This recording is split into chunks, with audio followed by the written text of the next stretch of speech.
Hey guys, मैं अनुरोध गोस्वामी आपका अपने channel Goswami GS and maths class में आपका स्वागत करता हूँ। आज मैं 2021 और 20 के कुछ इंपॉर्टेंट क्वेश्चन को डिस्कस करूँगा, जिसका 2023 में वो क्वेश्चन अगर पूछे तो आपसे जो है वो क्वेश्चन छूट ना पाए। तो चलिए बिना देरी किए क्वेश्चन को शुरू करते हैं। क्वेश्चन नंबर 2021 में पूछा गया है कि क्वेश्चन नंबर 3 है कि ताम्र क्षय को समझाइए। यानी आज का हमारा पहला क्वेश्चन है, लेकिन इसमें जो है 3 से मैंने इसको नंबरिंग किया है। तो आज का हमारा पहला क्वेश्चन है कि ताम्र क्षय को समझाए, यानी इन ट्रांसफार्मर यानी ट्रांसफार्मर में ताम्र क्षय क्या होता है उसको समझाइए। जब प्राथमिक एवं द्वितीयक कुंडली में वैद्युत धारा प्रवाहित कराई जाती है तो ऊष्मा के रूप में ऊर्जा की हानि होती है, तो उसे हम ताम्र क्षय कहते हैं। जब प्राथमिक एवं द्वितीयक कुंडली में वैद्युत धारा प्रवाहित कराई जाती है तो ऊष्मा के रूप में ऊर्जा की जो हानि होती है उसे हम ताम्र क्षय कहते हैं, यानी कॉपर लॉस कहते हैं। कॉपर लॉस की क्षति को नहीं रोका जा सकता है, क्योंकि इसके प्रत्येक पदार्थ में कम या अधिक रेजिस्टेंस अवश्य होता है। कॉपर लॉस की क्षति को यानी इसके क्षति को रोका नहीं जा सकता है, क्योंकि इसके प्रत्येक पदार्थ में कम या अधिक रेजिस्टेंस अवश्य होता है। हमारा अगला क्वेश्चन है कि सौर सेल को समझाइए। एक प्रकार का जो है यह एक प्रकार का पीएन जंक्शन होता है जो सौर ऊर्जा को सीधे वैद्युत ऊर्जा में बदल देता है। यानी सौर सेल का मतलब होता है कि यह एक तरह का पीएन जंक्शन होता है जो सौर ऊर्जा को सीधे वैद्युत ऊर्जा में बदल देता है। यह प्रकाश वैद्युत सिद्धांत पर कार्य करता है। इसका आविष्कार 1954 में चैपिंग और पियर्सन एवं फ्यूलर ने किया था। इसका आविष्कार 1954 में चैपिंग, पियर्सन एवं फ्यूलर ने किया था। सेलों के क्रमबद्ध समूह को क्या बोलते हैं? सौर सेल कहते हैं। इसके डायोड के दोनों में से एक भाग P और N को काफी पतला बनाया जाता है, जिससे आपतित और विकिरण का अवशोषण न हो सके। अवशोषण न के बराबर, जिससे आपतित और विकिरण का अवशोषण जो है न के बराबर हो। और यह रहा इसका चित्र, कैसे इसको रिलेट कर सकते हैं। यानी यह एलईडी को रिलेट करता है, या पीएन को, या फोटो डायोड को रिलेट कर रहा है, या सौर सेल को रिलेट कर पा रहा है। तो आप लोग इसको चित्र को देख लो, इसको अच्छे से बना देना। हमारा अगला क्वेश्चन है कि नेत्र की समंजन क्षमता से आप क्या समझते हैं। यानी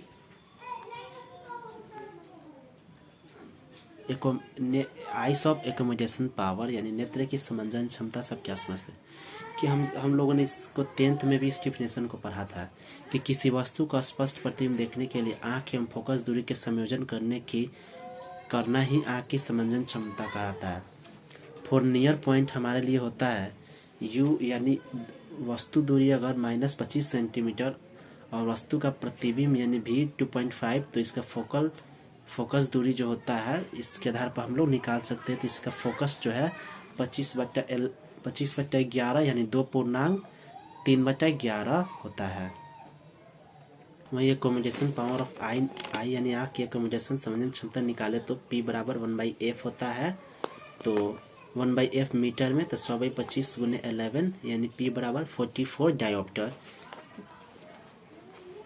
यानी एकोमोडेशन पावर ऑफ आइस होता है 40, यानी P से बड़ा या बराबर होता है 40 के, और 44 जो है बड़ा या बराबर होता है P के, यानी 40 और 44 के बीच में जो है यह होता है।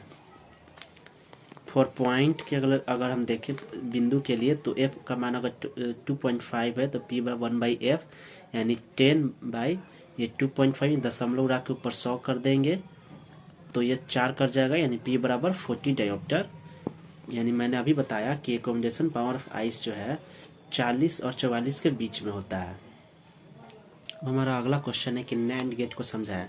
तो वैसा गेट जिसमें एंड तथा नॉर दोनों को एक दूसरे के साथ जोड़ा जाता है तब तो उसे हम नैंड गेट कहते हैं। इस गेट में एंड गेट का आउटपुट नॉर गेट का इनपुट होता है। तो बुलियन गेट देखें तो y बराबर a × b होता है। यानी सिंबल की अगर बात करें तो यह यहाँ पर कर्व होता है, थोड़ा सा यहाँ पर जो है बिंदु पॉइंट का चिन्ह होता है, पॉइंट होता है y बराबर a × b। अगर ट्रूथ टेबल की बात करें तो a b और a b सदिश की बात करें, यहाँ पर सदिश हो गया 0 1 1 0। इसको आप याद कर सकते हो कि 0 1 0 1 0 1 0 1 a b और a b सदिश, तो ये चारों में 0 हो गया। ये अगर आप इसको याद करना चाहोगे तो ये चारों में जीरो हो गया, जीरो एक जीरो इसको आप कर लोगे, इस चारों में जीरो हो गया, इस एक का क्रॉस एक हो गया, जीरो क्रॉस जीरो हो गया। तो ऐसे आप इसको याद कर सकते हो। और नेक्स्ट क्वेश्चन है कि आवृत्ति मॉड्यूलन को समझाएं। तो जब वाहक तरंग संकेत को आवृत्ति मॉड्यूलक यानी आवृत्ति फ्रीक्वेंसी मॉड्यूलक तरंग के आयाम के संगत परिवर्तित इसके संगत परिवर्तित होती है, जबकि आयाम अपरिवर्तित रहता है, तो यह आवृत्ति मॉड्यूलन कहलाता है। ये देखिए श्रृंग और गर्त के रूप में है आवृत्ति मॉड्यूलक। अगर इसका ये जो एक नंबर इसका फैक्ट यह रहा कि जहाँ आयाम धनात्मक होगा आवृत्ति बढ़ जाएगी, यानी जब आयाम धनात्मक होगा तो उसका फ्रीक्वेंसी जो है वो इंक्रीज करेगी, जहाँ आयाम नेगेटिव होगा वहाँ आवृत्ति क्या हो जाएगी, लॉस हो जाएगा उसका, यानी घट जाएगी। किसी स्थान पर आभासी नमन कोण से आप क्या समझते हैं? नतीक कोण का डिफिनीशन ही जो होता है वह आभासी नमन कोण का होता है।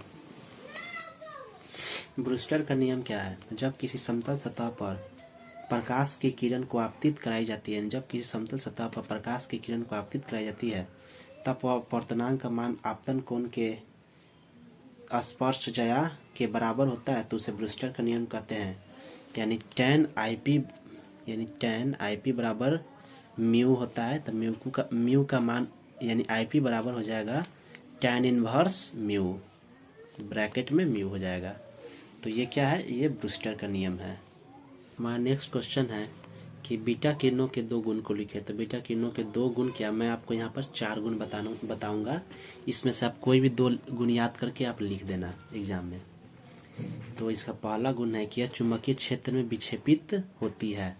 दूसरा गुण है कि बीटा कण का विच्छेदन अल्फा कण की अपेक्षा अधिक होती है, यानी बीटा कण का विक्षेपण जो है विक्षेपण अल्फा कण की अपेक्षा अधिक होती है।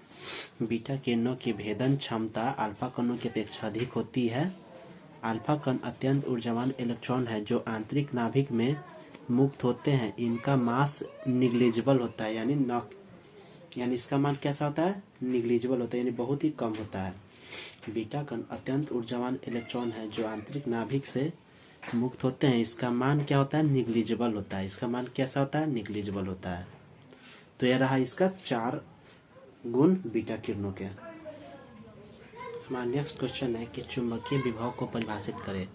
तो एकांक उत्तरी ध्रुव को अनंत से चुंबकीय क्षेत्र के भीतर लाने में किया गया कार्य को चुंबकीय विभव कहते हैं। यानी अनंत से एकांक उत्तरी ध्रुव को अनंत से चुंबकीय क्षेत्र के भीतर लाने में किया गया कार्य को चुंबकीय विभव कहते हैं। यानी ये क्या है? एकांक से चुंबकीय क्षेत्र के अंदर पी यानी पोल ध्रुव पर लाया जा रहा है, ये उत्तरी ध्रुव से, तो क्या है? इसका चुंबकीय विभव है।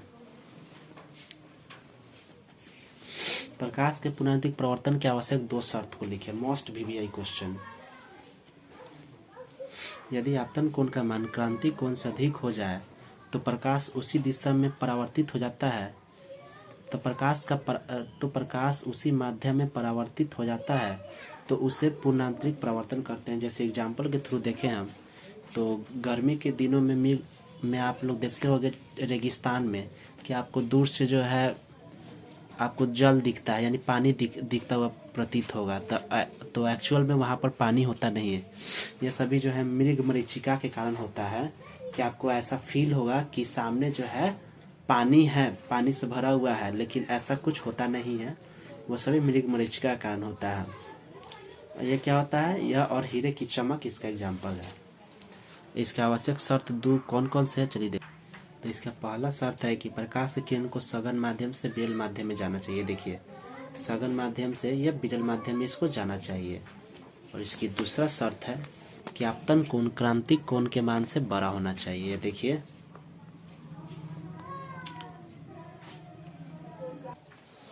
पाश्चन श्रेणी क्या है? जब इलेक्ट्रॉन उच्च ऊर्जा वाले कक्षा से तीसरा ऊर्जा वाले कक्षा में लौटता है तो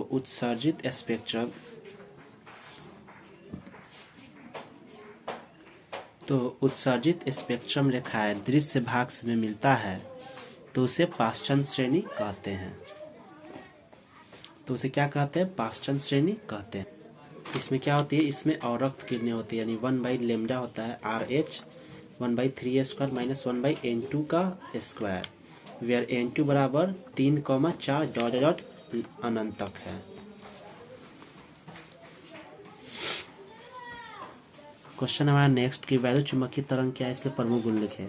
तो वे सभी तरंगे जो वैद्युत एवं चुंबकीय क्षेत्र के सदिश परस्पर लंबवत होते हैं, यानी सदिश कैसे होते हैं, परस्पर परपेंडिकुलर होते हैं तथा वे समान कला में होते हैं तथा इनके लंबवत तरंग संचरण करते रहते। इसके लंबवत क्या होता है, तरंग संचरण होता है, तो उसे वैद्युत चुंबकीय तरंग कहते हैं। इसके दो प्रमुख गुण क्या है, तो इनका वेग प्रकाश के वेग के बराबर होते हैं, यानी 3 × 10⁻⁸ यानी 3 लाख मीटर प्रति सेकेंड होते हैं। ये क्या होता है, अनुप्रस्थ प्रकृति के होते हैं, यानी क्या होता है, अनुप्रस्थ तरंगे होते हैं कि इनके जो है तरंगों के संचरण के लिए माध्यम की आवश्यकता नहीं होती है, यानी v बराबर 1/μ0 × ε0, यानी 1/√अंडर में μ0 × ε0 इसका मान होता है, यानी प्रकाश की चाल वेग का जो है यह फॉर्मूला होता है, v बराबर 1/μ0 × ε0। कार्बन कलर यानी कार्बन प्रतिरोध के कलर कोड से आप क्या समझते हैं, मोस्ट वीवीआई। और आज का हमारा लास्ट क्वेश्चन कि यह कार्बन का होता है, इसका प्रतिरोध बहुत अधिक होता है, यह सस्ता होने से हर परिपथ में उपयोग में लाते हैं। कोई प्रतिरोध कितने ओम का है यह हमें कलर कोड के माध्यम से ही पता चलता है। तो ये रहा इसका फिगर, ये क्या है, इसका सेकेंड डिजिट है, ये क्या है, इसका येलो फर्स्ट डिजिट है, ये ब्लू इसका सेकेंड डिजिट है, और ये इसका मल्टीप्लर है, और ये 4 नंबर इसका टॉलरेंस है। तो ये रहा इसका आज का हमारा लास्ट क्वेश्चन। तो hope you guys like this video. अगर ये वीडियो आपको अच्छा लगे तो प्लीज़ लाइक शेयर और हमारे channel Goswami GS maths classes को सब्सक्राइब कर दें। कल से मैं फिजिक्स और बच्चा कुचा कल मैं फिजिक्स और केमिस्ट्री का सीरीज कल से शुरू कर दूंगा। तो ये वीडियो आपको अच्छा लगे तो प्लीज़ लाइक शेयर और हमारे चैनल को सब्सक्राइब कर देना। और मैं 24 तारीख के बाद से फिजिक्स का जो भी टोटल क्वेश्चन बैंक 2009 से 2022 तक 21 तक पूछा गया है, सभी का ऑब्जेक्टिव मैं डिस्कस कर दूंगा लास्ट समय में 24 तारीख से, सभी का फिजिक्स केमिस्ट्री और बायोलॉजी का। तो जिन्होंने इसके पिछले वीडियो 2 को नहीं देखा है, पिछले दो सेशन को नहीं देखा है, वो जाकर देख लें और गोस्वामी GS मैथ्स क्लासेस को सब्सक्राइब कर दें।